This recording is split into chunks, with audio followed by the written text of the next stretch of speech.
Peggy 16.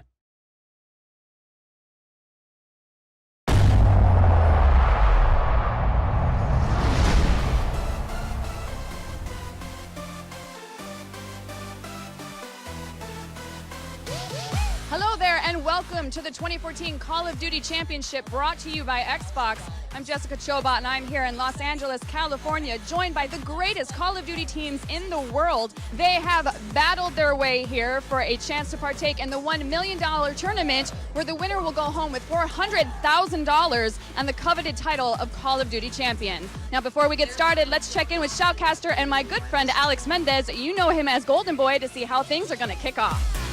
Thanks, Jessica. Obviously, this tournament is absolutely insane. Now, the way that the format works, you have 32 teams competing in various groups. In those groups, 2 teams will advance. So you have 8 groups, 2 teams advance to a bracket play tomorrow, where they will be participating in a randomized 16-team double elimination bracket, and of course there can only be one Call of Duty World Champion. Now, some teams that you want to look out for, specifically Optic Gaming. They're one of the more favorite teams going into this event. Complexity regarded to be one of the best teams in the world. Strictly Business, Team Caliber, and then you have the Australian Triton T1 Daughters. I'm really looking forward to seeing what these guys could do here. It's going to be an absolutely insane event, and of course you're not going to want to miss it.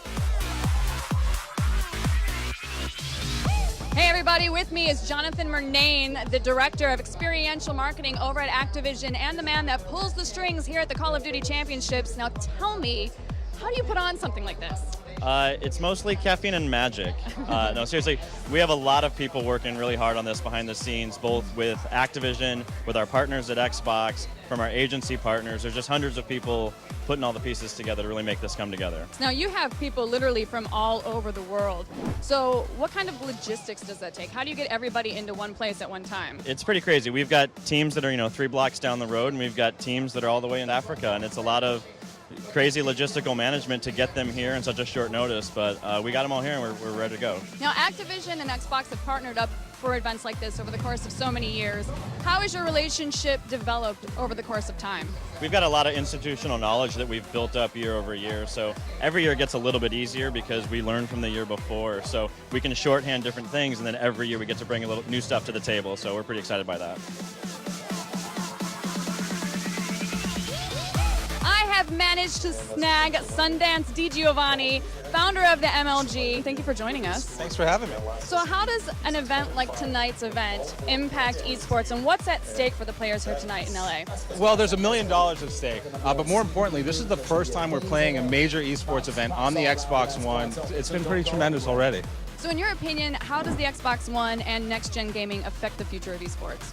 Well, we've got far more powerful consoles to work with. That means the experiences we're going to create are going to be just richer. And the fact that esports is now a part of the conversation around what the DNA for this console will be, it's just a more immersive experience, and it's just far more powerful than anything we've ever had in the console space. So this is just the beginning, really, of what you're going to see. So you have an app that's coming out for the Xbox 360. Can you tell me a little bit about that? We just launched our MLG TV viewing app this week. You can watch this event on it. And the goal is to be able to provide amazing content like this live in a social experience, again, on the console, on the TV, so you can jump out of a game, watch some of this event, and then jump back into the game. So you've followed over the course of years a lot of these teams that rotate in the Call of Duty circuit. In your opinion, who do you think is going to walk away with the grand prize? You have to watch Complexity. They've got to be favorites based on their recent performance. SB and TK have a shot, and Optic's a fan favorite. I mean, what it comes down to is no matter who wins, it's going to be a great weekend of esports. Call of Duty is going to be on a major stage globally, and the fans are going to have a great time. And it is almost a wrap on day one of the Call of Duty Championship, but don't worry, we still have plenty of action coming your way tomorrow as the advancing teams get that much closer to getting their hands on the $1 million prize pot in the first worldwide esports competition on the Xbox One. Make sure and tune into the finals live on Xbox on March 30th. You absolutely do not want to miss it.